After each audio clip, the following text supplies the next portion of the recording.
Yeah, normally I plan that. I say, hey, we're going to go here, and I plan the trips, and Shannon just goes along for the ride. I do. And then she's like impressed when she gets there. I guess that's what's cool about it. But We've been cleared for takeoff.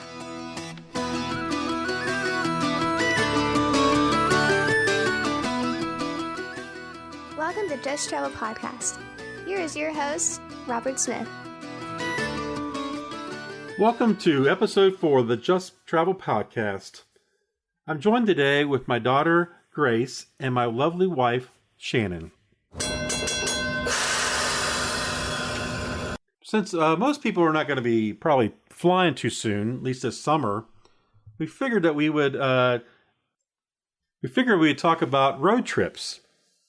We're going to share our experience with you from traveling out west and the planning of how we came about doing this trip. And Rob, tell us how you came about planning this for us.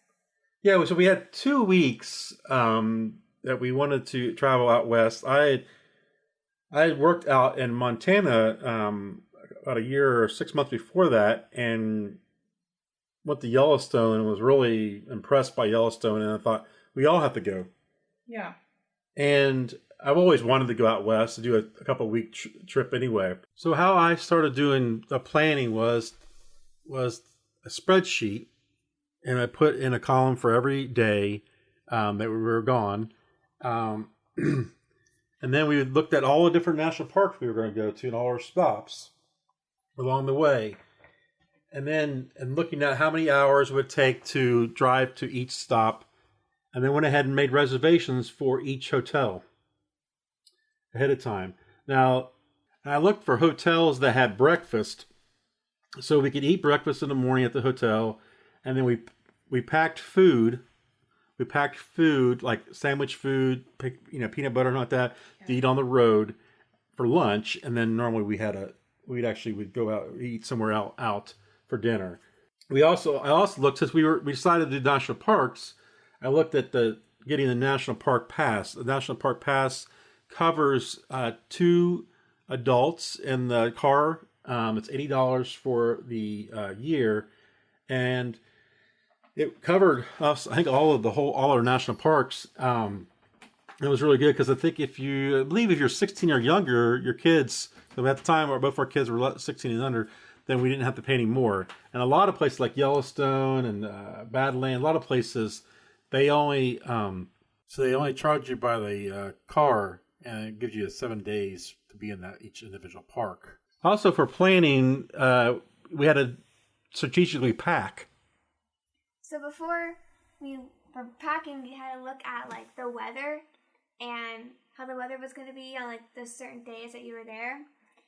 And what we did to make it easier was we had like Ziploc bags or like those like vacuum bags, and wrote like what day it was that we were going to wear those clothes, and then put like clothes in those bags for that day. And then we did that for like most of the days. And we went in the summer, so we wore mostly like shorts and short sleeves, but at Yellowstone, it got a little chilly. Yeah. And we didn't really have any jackets. We had to pull out so pants. we had to get like a jacket and jackets. So like part of packing in those bags, and we're packing by the day or a couple of days. That way we didn't have to drag out every time we stopped at the hotel. We didn't have to drag out all of our suitcases every time. We did small pieces at a time. We don't have to. That way it made it be much more organized. So once we had our plan to go, we set off, and like I said, we started in Ohio, and we went through Indiana, Illinois, Iowa, of course, and we actually stopped off at American Pickers. If you ever watched American Pickers, this TV show on the History Channel, we saw their store. They weren't there though. Oh yeah, they were in there. But anyway, so we moved on to South Dakota, and on our way through South Dakota, you might not know, there's this place in Mitchell, South Dakota. There's this place called the Corn Palace, and we stopped off there for an hour. That was a fun stop. And So- the courthouse has like these murals on the building that they change every year, and they're pretty cool. Yeah, they have a theme every year, and they use all the different parts of the husk, the corn, all the different pieces, the parts of the plant, to do these murals on the side of this pretty big building. It's like a gym or auditorium. And then about a couple more hours, we stopped at the Badlands National Park. Now, there's two main entrances to the Badlands National Park, and they're both right off the interstate, which kind of loops around if you're going west. So we started on the eastern part, drove all the way through the same day, and then come out the west side. Badlands is kind of known for what you call Badlands type of rock formations. The rock formations are very pretty. They have colors at different levels, so the landscape is very stunning to look at. That have been like eroded over time, and so they're like different shapes. Yeah, they actually they don't get much rain, but they erode like an inch every year. Like wind erosion. So then, as we were driving out of the Badlands, we actually stopped off at Wall Drugs, which is an interesting place. Wall Drugs has the best water, like ice water. It's so good. I don't know. if you ever had good water, that's where they're happy. They're known for their water because it's ice water. It's so good. Yeah, they were a small little place at one time. There's a pharmacy, and the owner, wanted to somehow attract people from the highway, and so he thought, I'll put signs up about soda, and he put up like free ice water, and see people started coming. So that's always been their claim. Now it's huge. They have a restaurant. They have like different like store or different like places you can go to. Novelty. It's kind of like a flea market a little bit, because there's like different places you can go in there and you can like buy stuff. But when you're driving through South Dakota, there's not always a lot of stops, and that's just one of the stops we made. Lots of road. Then on the way to we made our way to Mount Rushmore, which actually on the way up to the Mount Rushmore, kind of a mountain or hill, it was pouring and hailing. We had to stop. We just saw it because the hail is so bad. It was like kind of hard to see. We stopped under this like bridge, but it was like carved out of a tree. Oh yeah, and that's right. So we could save the car from getting hailed. Yeah. But anyway, we made it up to the top. It was still where the Mount Rushmore is, and it was pretty wet still. It looked like the presidents were crying. Yeah, there was like rain streaks beneath their eyes.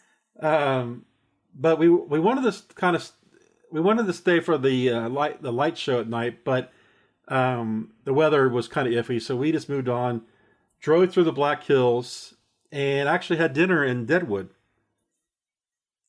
And then I decided to go that way because around through the Black Hills and through Deadwood, because Sturgis was actually about ready to start. I don't know if anybody know about Sturgis, the big bike rally that happens every year. That was like one of their big anniversaries, like the 50th or 40th anniversary that year. A lot of bikes were coming in that we had passed or they passed us, so we decided to go kind of around that.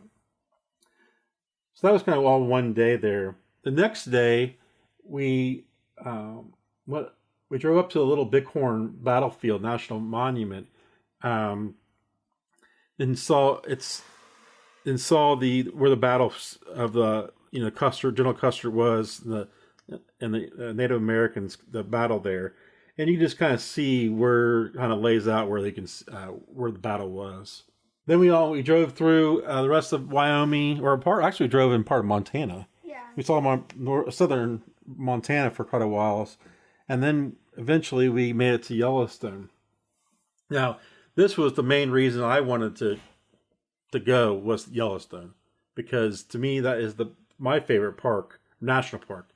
Not that I have been to every national park, but I've been to quite a few, and to me this is by far the best national park. It's pretty good.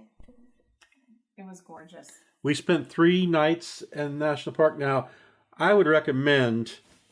We stayed in a cabin. Yeah, we stayed in a cabin. I recommend staying on the grounds. There's really not many hotels on the outside. It's just a big piece piece of land that the park, I would stay in. So, but the reservations go pretty quick normally. So you have the, but there's a lot. There's cabins, there's lodges, there's. It's just a better experience to stay like on the grounds. Right. Then you can like wake up in You the have cabin. nature right outside your window. You can wake up in the cabin and be like right there, like and have like everything like right out your door. We had a moose right outside of our door. It was an elk. We did. Was that elk? It was an elk. A little. Oh. But we didn't get to see moose in actually in Yellowstone. Yeah. It is the U.S.'s first national park. Like I said, the park is huge. It's like 2.2 million acres, or almost 3,500 square miles, which is like bigger than Rhode Island and Delaware, bigger than the states. Oh, wow. It's huge. I mean, the best thing, I think the best way to get around obviously is car, because there's so many places to see in there. And the buffalo. Right. So there's first of all, there's the wildlife. You have the buffalo, which be careful. Yeah, don't get too close to them because like you can just be driving and they'll kind of like walk up onto the road. But they can be pretty aggressive. Yeah, you have to be careful. Don't. And there's also bison. Make sure you abide by the rules of, I think it's 50 yards for most animals. Stay away from it. And no. Yes, 50 yards. I think bears and wolves, I think it's like 150 yards. Yeah, we saw some bears, Then but they sell bear spray when you're hiking. for when you're hiking. But we saw some bears, but they were like pretty far away. We were on top of a hill. They were like really a couple miles. Right, there is a place up on top of a hill where most people are these more of a professional site or animal watchers that sit, and they have these really nice scopes, and we let us look through them, and it's almost like you can see them right in front of you. Grizzly bears, and there's black bears there.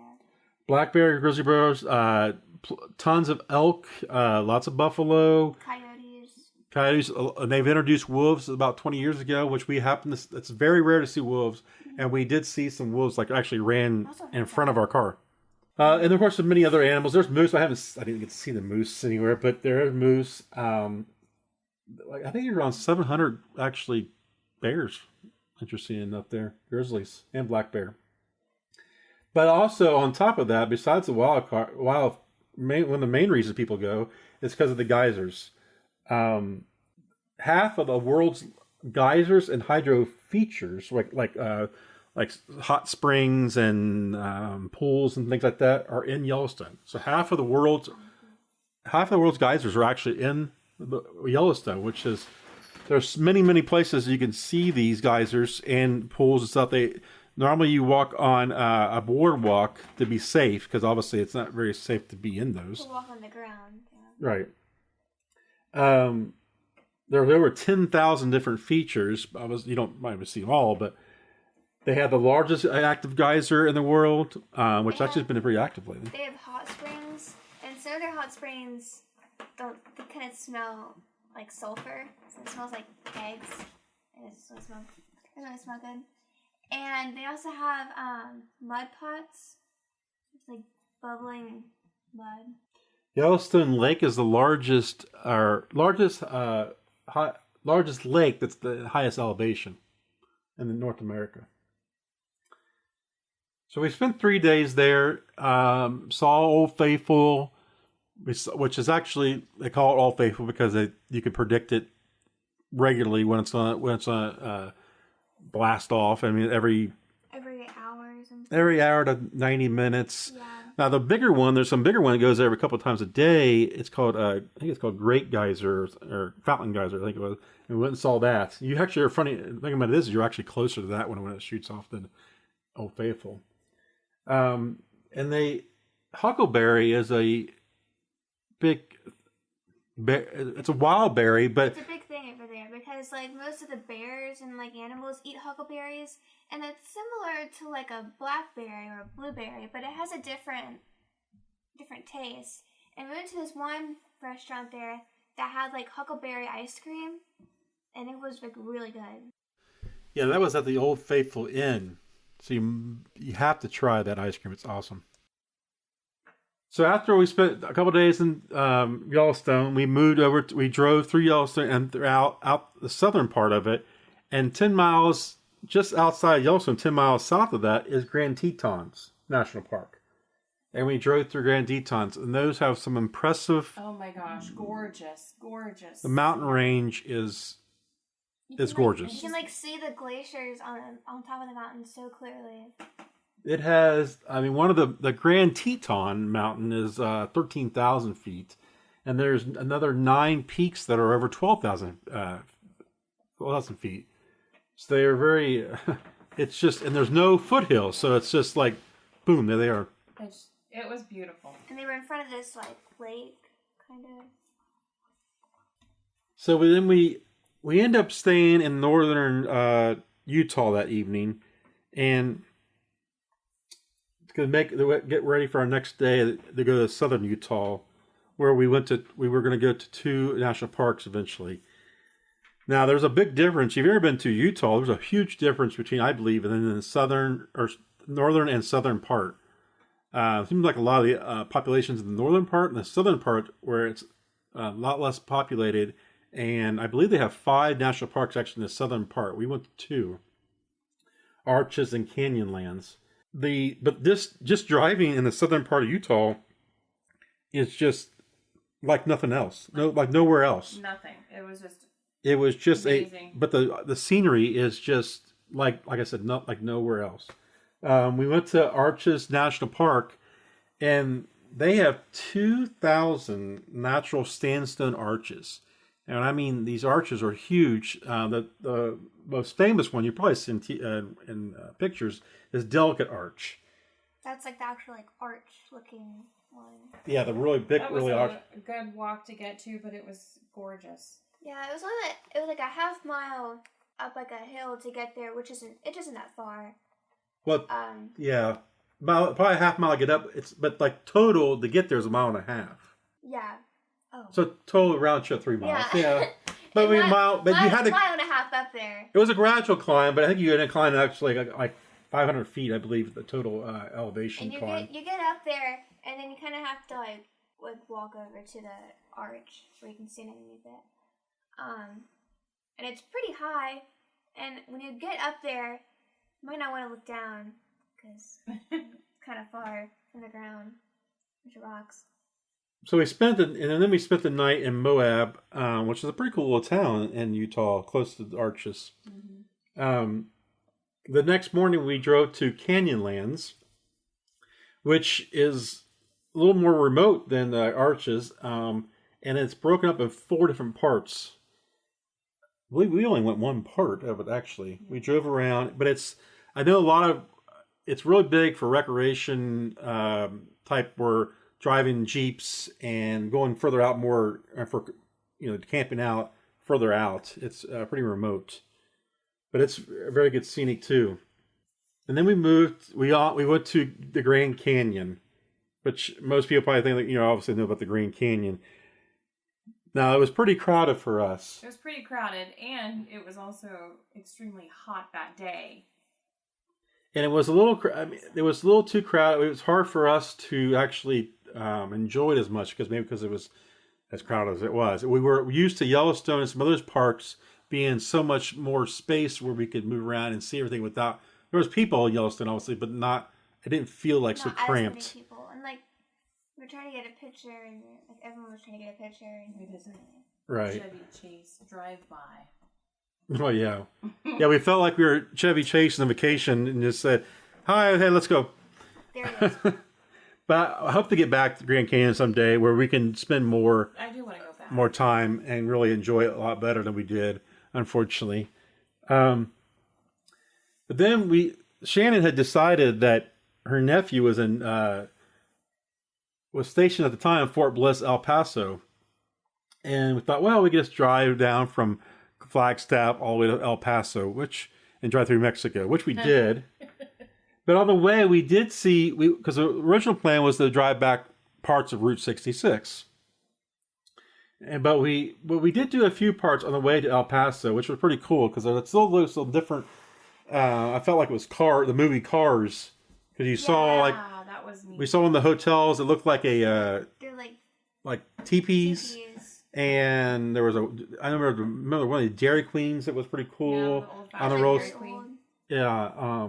So we did stop at a couple of different Route 66 parts. I mean, maybe some other day we get to do the rest of Route 66. But we drove through Texas, which is, oh, by the way, if you ever have a bottle of vodka in the back of your car for a couple of days, and it happens to be a huckleberry. And it's huckleberry vodka that we got from Yellowstone that Shannon really, really wanted.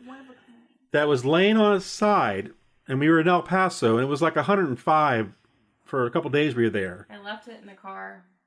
We get it back, and we get back out the day we were going to leave and realize the back of the car was wet. And a little damp. bit. It wasn't even. It was just a little bit.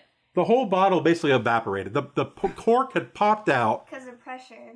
Yeah, I didn't realize it was a cork bottle. Cork popped out, and basically all of it evaporated. It was so hot in the back of our car. Very sad. And we also had Oreos in the car, and those just melted. Like the cream all melted. It was not really. We did kind of go from extremes of Yellowstone was very comfortable because we didn't have an air conditioner, nothing up in. A little chilly. Down to El Paso, that was extreme hot. Extreme. Like if there was it was really dry. Like in Florida, it might be like hot and humid, but like over in like Texas and Arizona, it's just like dry, hot. So we decided. So we needed to drive home, and we drove. So driving through Texas took a long time. It is a big state. We stopped off at Fort Worth and the Stampede, the stockyards, where they had a rodeo every Friday, Saturday night. I think they have a rodeo there, and we got to see a rodeo. And then we made our way up through the rest of the state of Texas, and then Arkansas, and the way back. So we drove through 13 states. A circle, or kind of. Sort of like a circle, yeah. Circle back around to Ohio. So Grace, what was your favorite part of the trip? My favorite part was, I don't know, I just liked the whole trip. But if I had to pick a place that we went to, my favorite would probably be Yellowstone, because there's a lot to see there. Because there's like the animals and the geysers and the huckleberry ice cream. That's really good. And also the water, the ice water at Wall. That's really good. Yeah, I think we'll have to do a one episode just on Yellowstone another day and do more in depth of what all the different things parts of it. There's so much to see there. Shannon, do you have any? No, I just wanted to also say when we went to go see the Grand Tetons, I didn't know anything about it, and I pulled it up on the way there, and it was gorgeous. It was just so gorgeous. It makes me cry. The scenery is just amazing. So to conclude, I suggest you make out some type of a plan, itinerary of your overall days, where you're going to stay, how long, roughly have an idea how long it's going to take to drive to place. Think about packing, how you're going to pack for those stops. And I would look into the national park. If you're going to do national parks, I would look into do the National Park Pass. It's very good, especially when I think Yellowstone, a couple of different larger parks are $20, $30 for, that gives you in 7 days.